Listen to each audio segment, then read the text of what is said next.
Hi friends, നമുക്കിന്നൊരു മസാല ചായ ഉണ്ടാക്കിയാലോ? അതിന് വേണ്ടിയിട്ട് ഒരു കഷ്ണം ഇഞ്ചി, 3 ഏലക്കായ, 2 ഗ്രാമ്പു, ഒരു ചെറിയ കഷ്ണം പട്ട, ഇത്രയാണ് ഞാൻ എടുത്തിരിക്കുന്നത്. നമുക്ക് ഇതിനെല്ലാം കൂടി ഒന്ന് ചതച്ചെടുക്കണം. അപ്പോൾ അത് നന്നായിട്ടൊന്ന് ചതച്ചെടുക്കാം.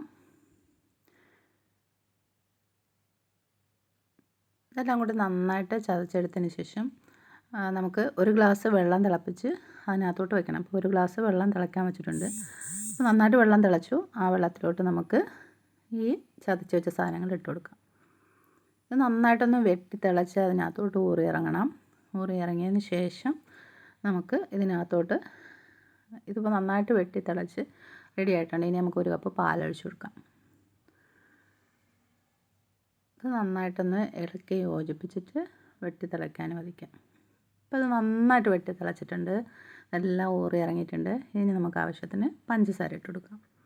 അവരവരുടെ ആവശ്യത്തിന് അവരവർക്ക് എത്ര മധുരം വേണോ അത്രയാണ് ഇടേണ്ടത് കേട്ടോ. ഇത് നന്നായിട്ടൊന്ന് ഇളക്കി യോജിപ്പിക്കാം.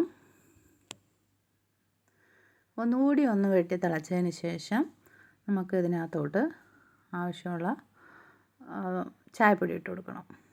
അപ്പോൾ ഇതിനകത്തോട്ട് നല്ലതായിട്ട് ഇപ്പോൾ തിളച്ച് വരുന്നുണ്ട്. ഇനി നമുക്ക് ആവശ്യത്തിനുള്ള ചായപ്പൊടി ഇട്ട് കൊടുക്കാം. ഇതൊന്നുകൂടി ഒന്ന് നന്നായിട്ട് തിളച്ച് നമുക്കിത് ഒരു 3 മിനിറ്റ് സിമ്മിലിട്ട് ഒന്ന് വറ്റിക്കണം. അപ്പോൾ ഇതിൻ്റെ എല്ലാ സത്തെല്ലാം അതിനകത്തോട്ട് ഊറി ഇറങ്ങും.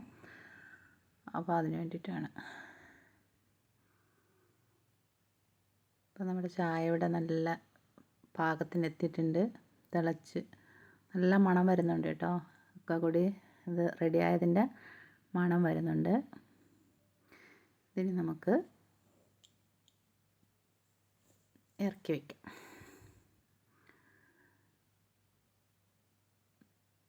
അപ്പോൾ നമ്മുടെ ചായ ഇവിടെ ഏകദേശം റെഡി ആയിട്ടുണ്ട്. ഇനി നമുക്ക് ഇത് ഒരു കപ്പിലോട്ട് സെർവ് ചെയ്യാം.